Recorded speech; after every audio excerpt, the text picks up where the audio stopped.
নমস্কার, আমি Rimon. Welcome to বিদ্যাঘোষ। তো রিসেন্টলি তোমাদের পিএসসি মিসলেনিয়াসের রেজাল্ট বেরিয়েছে এবং তাতে কাট অফ যথেষ্ট পরিমাণে হাই গিয়েছে। তো সবথেকে বড় কথা হচ্ছে যে কি পিএসসি মিসলেনিয়াসের কাট অফটা এতটা বেশি গেল কেন? এবং কাট অফটা যেটা গিয়েছে সেটা কি আদৌ ঠিকঠাক হয়েছে? কোশ্চেনের level wise, competition wise cut অফটা কি আদৌ ঠিকঠাক আছে? যদি ঠিকঠাক থাকে তাহলে আমাদের এই ক্লার্কশিপ আগামী দিনে যে রেজাল্ট আসতে চলেছে, কবে আসবে এখন অবধি জানা নেই কোনো কিছু।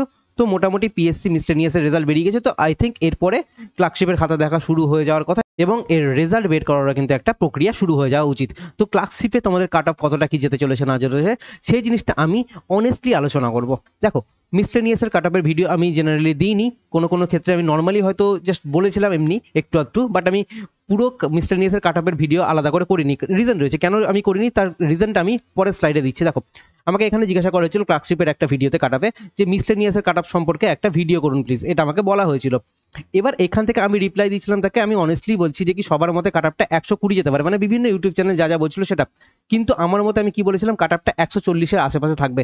এবং ডেফিনেটলি আমি এখানে নর্মাল কথা বলিনি, আমি এখানে 10টা 12টা ফ্যাক্টর ছিল সেগুলোকে অ্যানালাইসিস করে কাট আপ বলার কথা বলেছিলাম। কিন্তু তারপরে আমি ভিডিও করিনি, কারণ কি আমি জানি এই 140 যদি আমি কাট আপ বলতাম তাহলে ম্যাক্সিমাম স্টুডেন্টেরই আমার এই ভিডিওটা পছন্দ হতো না। তারা কি করতো, তারা ভিডিওতে এসে কি করতো, ডিসলাইক দিত, ইনফ্যাক্ট আমাকে এসে উল্টো পাল্টা কমেন্ট করে যেত। তো সেই দিক থেকে আমার যে এফর্টটা, আমার খাটনিটা সেটা নষ্ট হতো, তো যে কারণে আমি এই ভিডিওটা করিনি। ইনফ্যাক্ট আমি এটাও বলে দিয়েছিলাম যে আমি যে এই 140-এর আশেপাশে কাট আপ থাকতে পারে এবং এই জিনিসটা, এই প্রেডিকশনটা অনেকের খারাপ লাগতে পারে, সেটা আমি বলে দিয়েছিলাম। ওই কারণে আমি ভিডিও করিনি যে আমি প্রপার ঠিকঠাক মতো করে একটা জিনিস প্রেডিক্ট করতে পেরেছিলাম, বাট স্টিল আমি একটা স্টুডেন্টের যেহেতু পছন্দ হবে না ভিডিওটা, তো সেদিক থেকে আমি সেই ভিডিওটা দিতে পারিনি বা আমি সেই রিলেটেড কোনো ভিডিও বানাইনি ইচ্ছে করেই। তো এবার প্রশ্ন হচ্ছে যে কি আমাদের এখানে যে কাট অফটা এতটা গেল, তো ডেফিনেটলি আমি যেটা বলেছিলাম মোটামুটি 140-এর আশেপাশে থাকবে, তো মোটামুটি 140-এর আশেপাশে মানে 145 রয়েছে। তো সেই দিক থেকে কাট আপটা বলা যায় যে আমি সব থেকে বেশি ক্লোজড এখন অব্দি ইউটিউবে যারা যারা কাট আপ প্রেডিকশন করেছে তার মধ্যে আমি সব থেকে বেশি ক্লোজ কাট আপ দিয়েছি। তো এবার দেখো, এরপরে আমি বলবো কাট আপটা তুলনামূলক তোমাদের একটু বেশি আছে। তোমাদের এখানে কাট আপটা যদি পুরোপুরি 140 থাকতো তাও চলো ঠিক ছিল কাট আপটা, কিন্তু এখানে কাট আপটা 145 গেছে, একটু বেশি গেছে। এই যে কাট আপটা একটু বেশি গেল, তো কেন বেশি গেল সেটার রিজনটা আমি আজকে এখানে একটু মোটামুটি আলোচনা করবো এবং তারপরে আমরা ডিসকাস করবো যে পিএসসি ক্লার্কশিপে তোমাদের কাট আপটা কেমন যেতে পারে না যেতে পারে সেটা। তাহলে দেখো, তোমরা ভালো মতো বুঝতে পারছো এখান থেকে আমাদের বেশ কিছু কোশ্চেন কিন্তু মানে বেশ কিছু কোশ্চেনের নাম্বার সবাইকে দেওয়া হয়েছে, তো সেদিক থেকে অনেকেই এই নাম্বারটার একটা এক্সট্রা বেনিফিট পেয়েছে। মোটামুটি কারো কারোর ক্ষেত্রে এখানে অ্যাভারেজে দেখো কিছু কিছু কোশ্চেন এরকম ছিল যেই কোশ্চেনগুলোতে সবাইকে নাম্বার দেওয়া হয়েছে। তো সেই কোশ্চেনগুলোর ক্ষেত্রে একটা জিনিস কি দেখতে পাওয়া গেছে, কেউ কেউ অলরেডি আগে থেকে সেই কোশ্চেনটা ঠিক করে রেখেছিল, বাট স্টিল যেহেতু সবাই নাম্বার পেয়েছে তাহলে সেখানে তার নিজস্ব ঠিক করাটা, নিজের মেধা দিয়ে ঠিক করাটা, সেটা তার সেখানে খুব একটা কাজে লাগলো না। তো এইরকম ভাবে যদি বিবেচনা করে দেখতে পারো তাহলে সেদিক থেকে একটা জিনিস কি বোঝা যাচ্ছে যে মোটামুটি এইরকম জিনিসটা না, দুটো করে কোশ্চেন হয়তো অনেকের অলরেডি আগে থেকে ঠিক ছিল, দুটো থেকে তিনটে কোশ্চেন হয়তো অনেকের আগে থেকে ঠিক ছিল, বাট স্টিল তারা হয়তো সেই নাম্বারটা সবাইকে দিয়ে দেওয়ার কারণে তার নাম্বারটা অ্যাভারেজ আউট হয়ে গেছে ওই জায়গাটাতে। তো সেদিক থেকে এক একটা স্টুডেন্ট অ্যাভারেজে আমি বলছি 6 থেকে মোটামুটি 7 নাম্বারের একটা এক্সট্রা নাম্বারের অ্যাভারেজ কিন্তু পেয়েছে। 6 থেকে 7 নাম্বার যদি একটু ভুল আমি একটু বাড়িয়েও বলে থাকি তাহলে মোটামুটি আমি তোমাদের বলবো 5 থেকে 6 নাম্বার মোটামুটি তুমি বলছো যে এইরকম একটা নাম্বার, 5 থেকে 6 নাম্বার 7 নাম্বার এরকম একটা নাম্বার সবার মানে সবার অ্যাভারেজে একটা বেড়েছে নাম্বারটা। তো সেই দিক থেকে তুমি যদি 5 থেকে 6 নাম্বার কমিয়ে নাও তাও তুমি এখানে দেখতে পাচ্ছ যে কি কাট অফটা 140-এর কাছাকাছি মোটামুটি হয়ে যাচ্ছে, ঠিক আছে। তো সেই দিক থেকে দেখো, আমি এই যে কাট অফটা যেটা আসছিল সেখানে আমি নিজে এক্সপেক্ট করিনি যে এখানে 10,000 জনকে এরা ডাকবে, ঠিক আছে। আমি এই কাট অফটা দিয়েছিলাম, মোটামুটি আইডিয়া করেছিলাম যে মোটামুটি 7.5 অথবা হচ্ছে 8K এতজন স্টুডেন্ট হয়তো এরা ডাকবে এবং তার বেশি যে আমি কাট অফটা বার করেছিলাম, বাট স্টিল 10,000 জনকে ডাকার পরেও কাট অফটা এইখানে গিয়েছে। কিন্তু আমাদের এখানে পিএসসি মিসলেনিয়াসের পরীক্ষাটা দেখতে হবে, আমাদের এখানে যে লেভেলের কোশ্চেনটা হয়ে থাকে, যে সমস্ত স্টুডেন্ট পিএসসি মিসলেনিয়াস এক্সাম দিতে বসে সেক্ষেত্রে একটা জিনিস কি দেখতে পাওয়া যাচ্ছিল যে কোশ্চেনের লেভেল যথেষ্ট বেশি ইজি ছিল, প্রয়োজনের থেকে বেশি ইজি করে দেওয়া হয়েছিল। এখন একটা তুমি কম্পিটিটিভ এক্সাম নিচ্ছ এবং কম্পিটিটিভ এক্সাম নিয়ে সেটাতে স্টুডেন্ট এলিমিনেট করতে পারছো না, তো স্বাভাবিকভাবে কাট অফটা বেশি যাবে। সেক্ষেত্রে কিছু করার নেই, এখান থেকে এত হালুয়া হালুয়া ইজি ইজি কোশ্চেন যদি দেওয়া হয় পিএসসি মিসলেনিয়াসের ক্ষেত্রে তাহলে কাট অফটা বাড়বে। ইনফ্যাক্ট আরও একটা জিনিস কি ছিল যে নেগেটিভ মার্কিং এর ব্যাপারটা, এর আগে নেগেটিভ মার্কিং কি হচ্ছিল যে 3টে কোশ্চেন ভুল করলে একটা কোশ্চেনের নাম্বার চলে যেত, এবার কি হয়েছে যে 4টে কোশ্চেন ভুল করলে আমার এখানে একটা কোশ্চেনের নাম্বার চলে যাচ্ছে। তো সেই দিক থেকে ম্যাক্সিমাম যেহেতু আমাদের এখানে জিকে বেসড এক্সাম, তো সেই দিক থেকে একটা স্টুডেন্ট গেস নেওয়ার প্রবণতাটা মানে 50-50 চান্স হচ্ছে বা একটা অপশন এলিমিনেট করতে পারলো সে কিন্তু গেস ওয়ার্ক করে দিচ্ছিল মোটামুটি, অথবা কারো যদি অ্যান্সার মনে হচ্ছে যে এটা আমার অ্যান্সার হতে পারে সেও কিন্তু সেখানে গেস নিয়ে নিচ্ছিল।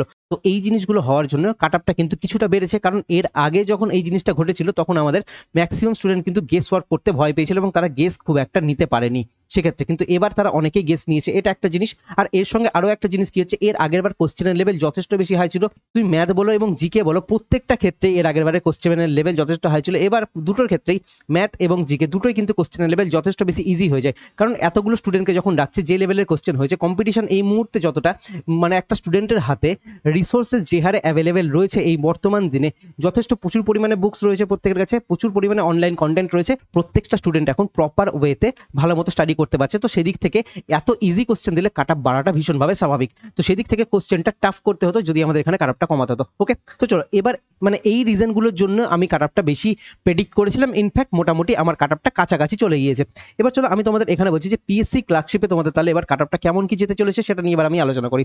দেখো আমি আবারও তোমাকে বলবো, কোনো রকম আমার কোনো ধরনের ডেসক্রিপটিভ ব্যাচের আমার কোনো রকম কোনো পেড কোর্স নেই। তো সেই দিক থেকে আমি তোমাকে কাট অফ বলে কোর্স বিক্রি করার কোনো রকম কোনো তো ধান্দা করছি না, আমি তোমাকে আগে থেকে বলে দিলাম। ওকে, ইনফ্যাক্ট ভবিষ্যতে যদি আমাদের কোনো রকম কোনো পেড কোর্স আসে, আমি তাও তোমাদেরকে ওই রকমভাবে মিসগাইড করে কোর্স বিক্রি কোনোদিনও করবো না, আজ পর্যন্ত করে আসিনি, তো এরপরেও করবো না। তো ক্লার্কশিপে যে সমস্ত জিনিসগুলোর উপর কাট অফগুলো ডিপেন্ড করছে, সেগুলো মোটামুটি 10টা-12টা ফ্যাক্টর রয়েছে। তার মধ্যে আমি মেন কিছু ফ্যাক্টর তোমাদের সামনে বলছি। একটা হচ্ছে কি কোশ্চেনের লেভেল কেমন, তারপর হচ্ছে যে কি এক্সামের কম্পিটিশন কেমন ছিল, ইনফ্যাক্ট এক্সামে যে সমস্ত স্টুডেন্ট অ্যাটেন্ড করেছিল, ঠিক আছে, অ্যাটেন্ডেন্স কেমন কি ছিল না ছিল, এই সমস্ত জিনিস। আর এক্সামের শিফট ওয়াইজ যে সমস্ত কোশ্চেনের লেভেলটা ভ্যারি করছিল সেটা ম্যাটার করে। মানে আমার এখানে কটা শিফটে এক্সাম হয়েছে, ঠিক আছে, 4টে শিফটে এক্সাম হয়েছে, কিন্তু আমার কাছে এখানে এই 4টে শিফটে এক্সাম হলেও আমাকে কিছু করার নেই। কোনো শিফটের কোশ্চেন একটু তুলনামূলক ভাবে হাই এবং কোনো শিফটের কোশ্চেন একটু তুলনামূলকভাবে ইজি ছিল। তো এই জিনিসটা ঘটেছে এখানে। তো সেদিক থেকে আমাকে এখানে একটা অ্যাভারেজ নিয়ে চলতে হবে, যে একটা অ্যাভারেজে কেমন কি হয়েছে। এখান থেকে হতে পারে যে কোনো হয়তো একটা শিফট থেকে ম্যাক্সিমাম, মানে 1 নম্বর বলছি না আমি, যে কোনো একটা হয়তো 4টের মধ্যে যে কোনো একটা শিফট থেকে হয়তো একটু বেশি পরিমাণে স্টুডেন্ট কিন্তু সেখানে পাস করবে। কোনো মানে এমন একটা শিফট এখানেও থাকবে যেখান থেকে সব থেকে কম সংখ্যক স্টুডেন্ট সেখানে কিন্তু যাবে।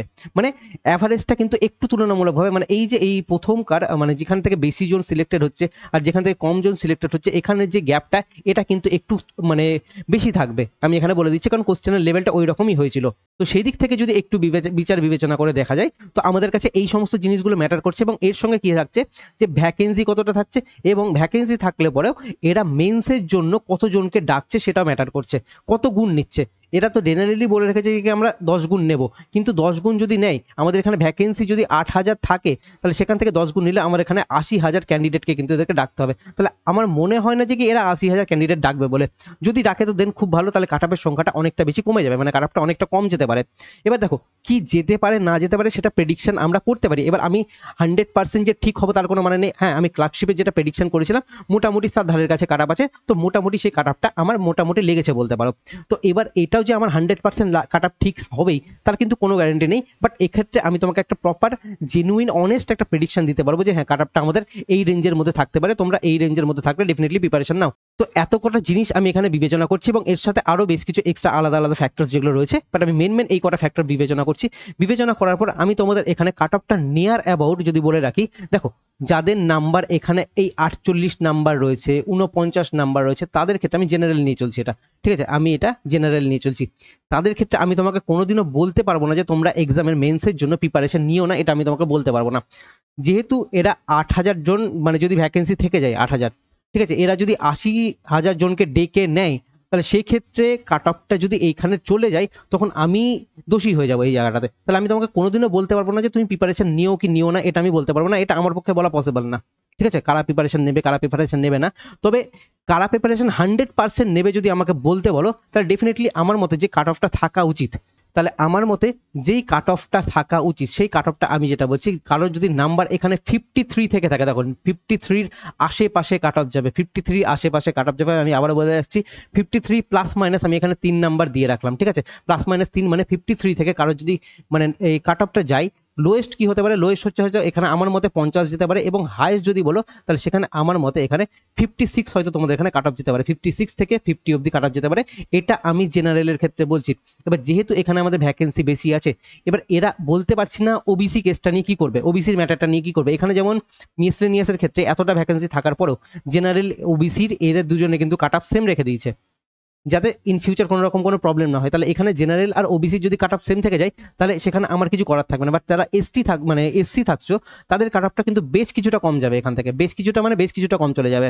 ওকে, তো মোটামুটি জেনারেলের যা কাট অফ থাকছে তার থেকে মোটামুটি 6 থেকে মোটামুটি আমি দেখো এক্স্যাক্টলি বলতে পারবো না, বাট 6 থেকে 8 নাম্বার মতো হয়তো এসসির কাট অফ যারা রয়েছে তাদের কিন্তু 6 থেকে 8 নাম্বার কাট অফ কম যাবে, এসটির কাট অফ আরও অনেকটা কমে যাবে। সেটা তোমরা মোটামুটি একটু অ্যাভারেজ আউট করে নিও কি কি হতে পারে না হতে পারে। বাট জেনারেলের কাট অফ আমি বলছি ম্যাক্সিমাম তোমাদের হয়তো এখানে 56 যেতে পারে, এখনও যেতে পারে বলছি, আমি 100% শিওর কোনোদিনও হতে পারবো না, এটা আমার প্রেডিকশন মাত্র, হয়তো এর থেকে বেশি চলে গেল ইন ফিউচার, এটাও হতে পারে।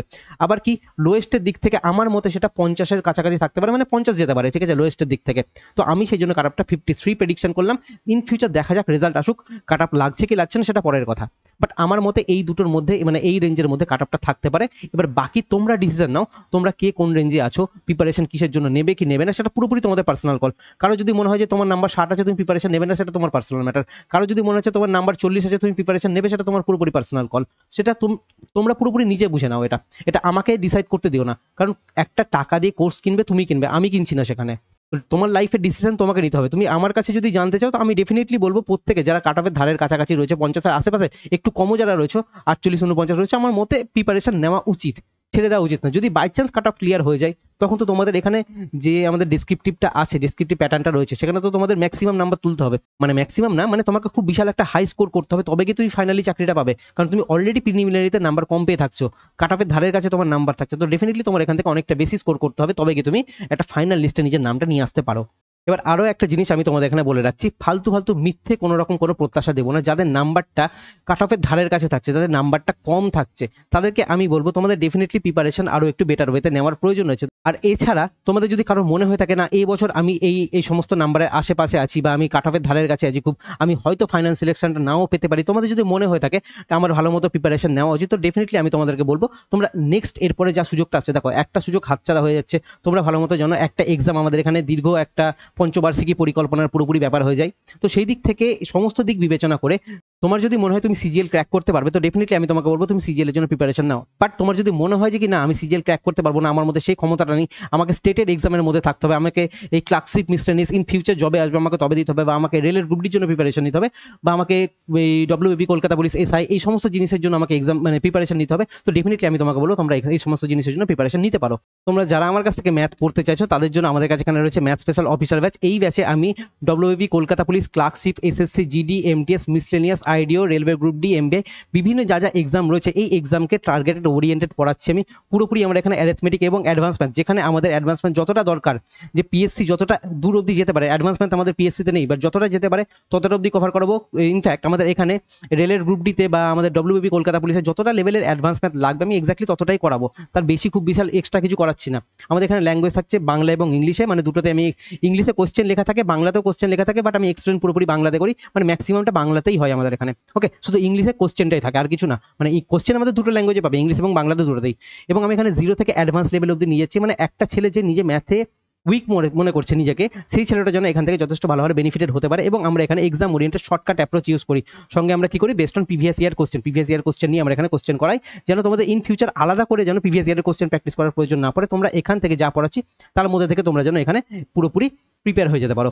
এবার এই ব্যাচের আমাদের প্রাইসটা 999 টাকা জেনারেলি চলে, মানে 50% অফ দেওয়ার পরে, বাট আমাদের কাছে অনেকদিন ধরে একটা 60% অফ রাখা হয়েছে, যেখানে আমাদের প্রাইসটা 799 চলছে। শুধুমাত্র তুমি এখানে ম্যাথের কোর্স পাবে, তো তুমি চাইলে এখান থেকে ম্যাথ আরামসে পড়তে পারো, ম্যাথ নিয়ে তোমাকে এরপরে আর চিন্তা করতে হবে না, মানে আমি এতটাই হাতে ধরে বোঝাই। যদি দরকার পড়ে তোমাদের ডেফিনেটলি আমি বলবো আমাদের এখানে পেড কোর্সের ডেমো সেকশন রয়েছে, এই ডেমো সেকশনটাতে যাবে, এখানে আমাদের বেশ কিছু ডেমো ভিডিও দেওয়া রয়েছে, এবং এখানে আমাদের পুরোপুরি একটা চ্যাপ্টার প্রবলেম বেসড নলেজ মানে পিতা পুত্রের অঙ্ক ডেমো ভিডিও দেওয়া রয়েছে, এবং আমি ইউটিউবেও লিঙ্ক দিয়ে রাখবো যে আমি এখানে কিভাবে পড়াচ্ছি। তো তোমরা এই ডেমো ক্লাসগুলো দেখলে তুমি বুঝতে পারবে যে আমি কি হারে হাতে ধরে ভালো করে একটা স্টুডেন্টকে বোঝাচ্ছি। এবং এই কোর্সটা তোমরা পাবে এই পেড কোর্সের মধ্যে চলে গেলে পেয়ে যাবে। আর এই অ্যাপটা পাবে তোমাদের এই বিদ্যাকোষ বা রিমনসার অ্যাপ রয়েছে প্লে স্টোর থেকে তোমরা এই অ্যাপটা ডাউনলোড করবে, ডাউনলোড করার পর তোমাদের এই ইন্টারফেসটা খুলবে, মানে লগ ইন করবে, দিয়ে রেজিস্টার করবে, দিয়ে লগ ইন করবে, দিয়ে তোমাদের এই ইন্টারফেসটা খুলে যাবে। তোমরা এইখানে এই পেড কোর্স সেকশনের মধ্যেই আমাদের এই ব্যাচটা পেয়ে যাবে, ঠিক আছে, অফিসার ব্যাচ ম্যাথ স্পেশাল এই ব্যাচটা পেয়ে যাবে। তো তোমরা যারা চাইছো ডেফিনেটলি এখানে এনরোল করে নিতে পারো। আর বাকি ডেফিনেটলি আমি তোমাদের বললাম কাটআপের জন্য কতটা কি যেতে পারে সেগুলো তোমরা একটু দেখে নিও। আর অবশ্যই এই অনেস্ট ভিডিওটা তোমাদের যদি ভালো লাগে ডেফিনেটলি তোমরা তোমাদের বন্ধুদের সাথে শেয়ার করো, আর ডেফিনেটলি এই চ্যানেলটা লাইক করো। আগামী দিনে আমরা আরও এই ক্লার্কশিপ রিলেটেড মেন্সের প্রিপারেশনের জন্য কি কি করতে হবে না করতে হবে, বা আদার্স এক্সামের জন্য কিভাবে কি তুমি পড়তে পারো, কি কি আমাদের একটা স্টুডেন্টের অসুবিধা হয়ে থাকে, সমস্ত জিনিস নিয়ে আমি আলোচনা করবো। সো দেখা হচ্ছে আমাদের নেক্সট ভিডিওতে। Thank you.